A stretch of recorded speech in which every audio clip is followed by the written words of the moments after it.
Will you pray with me? O Lord, may the words of my mouth and the meditations of our hearts be acceptable in your sight.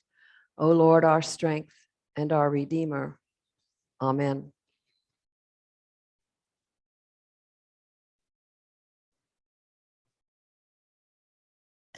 Today, I want us to think about, what does love look like? What does love look like? Clergy are called upon to do many things, you know. We lead worship, we offer prayers, we console, we counsel, we encourage, and we try to engage congregations in service and mission. We also hatch, match, and dispatch, meaning we baptize, we marry, and we bury. And this gives us the privilege of being in the midst of many special family moments, opportunities sometimes to see love at work. It is a joy to welcome new life and to witness the love that new parents have for their baby, and then to celebrate baptism with them. Oh, it's a wonderful moment. It's so wonderful when love looks so lovely. And it's a joy to stand in front of a couple on their wedding day, to see love beaming from their faces as they repeat their vows. Love looking lovely. And I love it to see when an older couple, you see them walking down the street somewhere, holding hand in hand as they walk along, not because they need to hold each other up, but just because they're still that much in love. I love it when love looks like grandparents whose faces are beaming as they watch the kids in the Christmas pageant. I love it when love looks lovely. But those of you who have ever tried to love for a lifetime, to love authentically, who have ever tried to love in a Christ-like way, you know that love doesn't always look like that, like the couple with the newborn. Because that newborn grows up and is now 3 and has a terrible cough. And it's 3 o'clock in the morning. And while all you want to do is go to sleep yourself, you sit on the edge of the child's bed and you rub her back to comfort her. And then one day that daughter turned 16 and she's out on a date and you told her to be home by 10:30 and now it is midnight and you don't know where she is. You sit on the couch frightened and wondering if she is okay. Sometimes love looks like waiting, patience. Sometimes love looks like getting up early in the morning, even though you still want to sleep, because somebody has to pack the lunches. Sometimes love looks like starting over or being willing to forgive yet again. Sometimes love looks like an old woman cleaning up after her sick husband. Love at the end of life has amazing depth and beauty. As a pastor, it is a privilege to be with a family at the time of dying and death. Love at the end of life is not always pretty. It does not always look lovely. It may be smelly and dirty and strange, but it's awesome. Who is it that taught you about what love really looks like? Who, by their example, showed you authentic love? Who showed you Christ-like love? Perhaps this week in your private prayer time, you might thank God for the people who have shown you Christ-like love.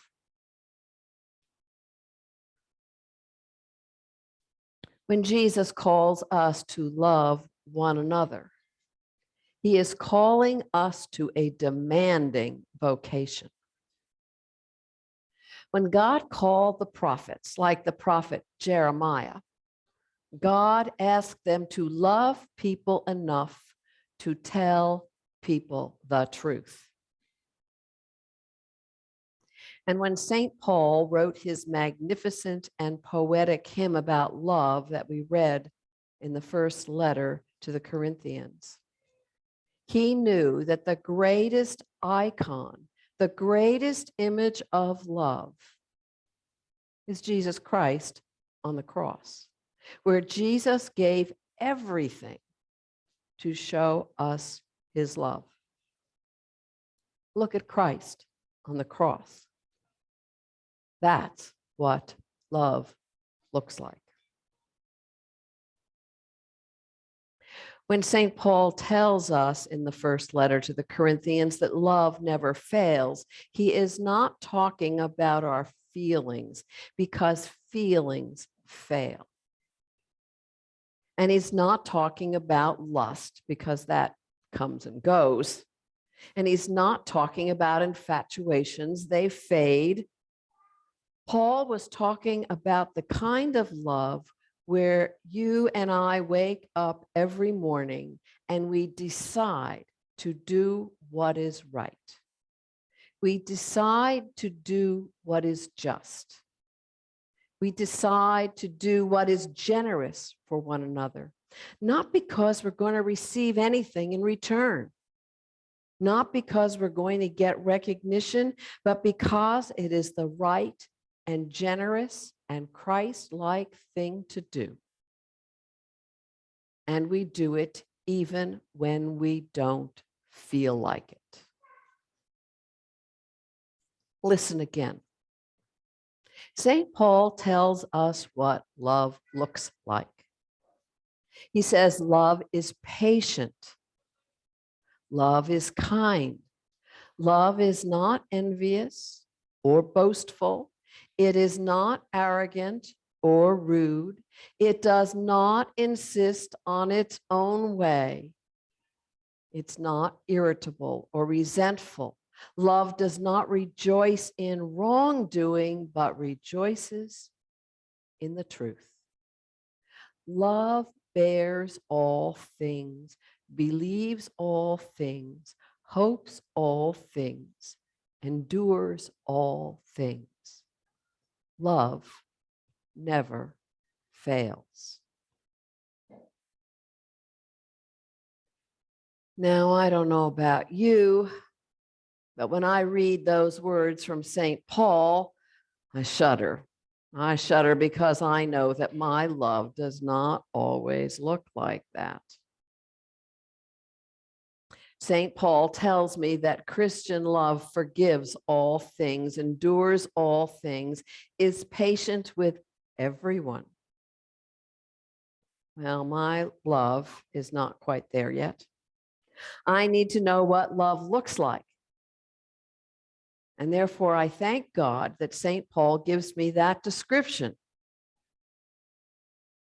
But I must also confess that my love does not always look like that in the day-to-day life. And that's precisely why we all need to stay focused on Jesus Christ. In today's gospel reading, Jesus is in Nazareth, his hometown. He had grown up there. People had watched him grow, fall, scrape his knee. They'd watched him on the days he didn't feel so well, and maybe even when he got into some trouble and Mary and Joseph had to correct him. They'd watched him learn. They'd watched him worship. And it was there in his hometown that Jesus announces that he has come to fulfill the prophetic promises that God gave us in the Old Testament. a prophetic promise of Isaiah. He has come to bring glad tidings to the poor, liberate the captives, freedom for the oppressed. The year of favor from God is now. Jesus, in his own life and ministry, was answering the age-old question, what does God's love look like? Well, it turns out that God's love looks like compassion and inclusion, tenderness, and attention to the outcast. God's love looks like forgiveness for the sinner, welcome for the stranger. This is what God's love looks like, beaming through his Son, Jesus. But the folks in Jesus's hometown are not quite sure they want God's love to look like that.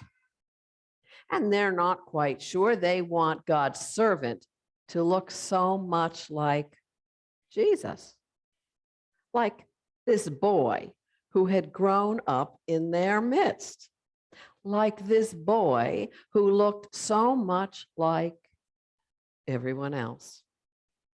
So many people in the time of Jesus and even now want God's love to look like our imperfect love, limited and delineated and controlled.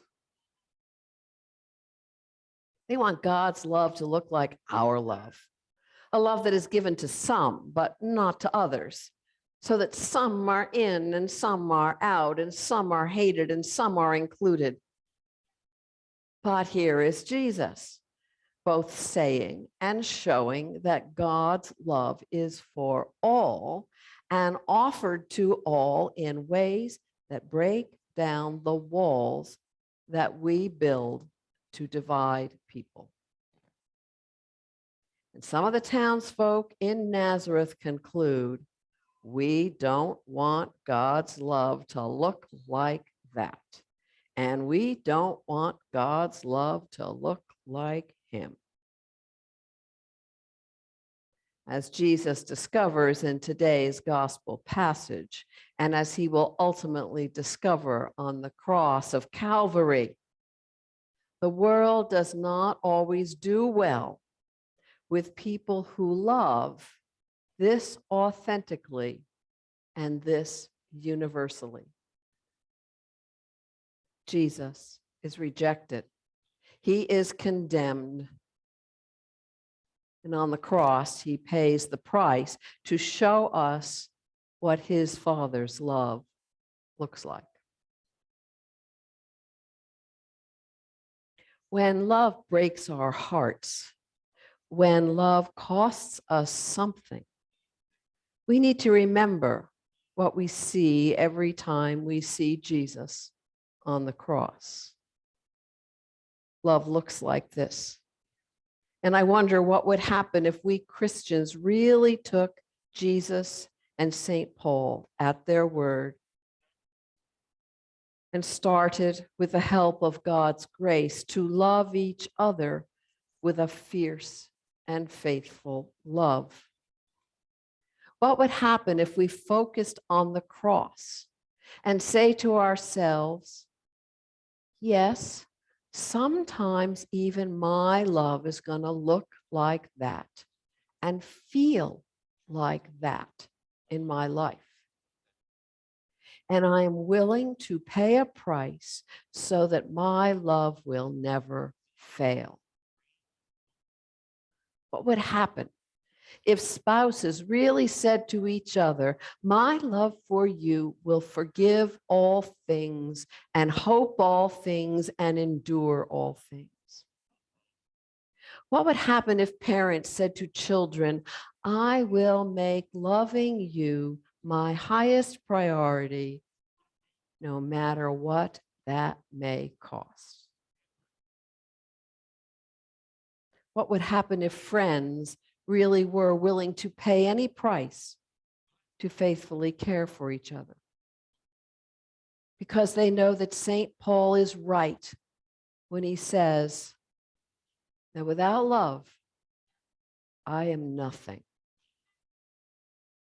What would happen if Christian leaders or every Christian church made their daily decisions based on one goal, that our every action might reveal Christ's love for God's people and lead God's people ever more deeply into the heart of God's love? What would happen if liberal politicians learned to love gun-toting white supremacists as much as they love poor people of color? And what would happen if conservative politicians learned to love immigrant children as much as they say they love unborn children? And what would happen to nations and political groups if we all listened to Jesus when he says, love your neighbor as yourself? What would love look like in your life? Could love look like you feeding the hungry? Could love look like you clothing the naked or visiting the lonely? Could love look like you working for justice, welcoming the stranger and the alien among us, caring for the good earth that God has given all of us? Could love look like your daily decision to live more simply so that others might simply live? Christ-like love is a choice, not a feeling. In the life of Jesus, love always looks like a willingness to stoop down low enough to serve and to wash feet.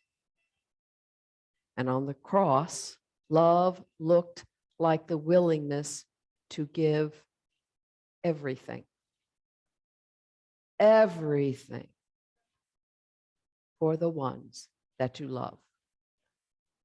Love looks like sacrifice. Love looks like service.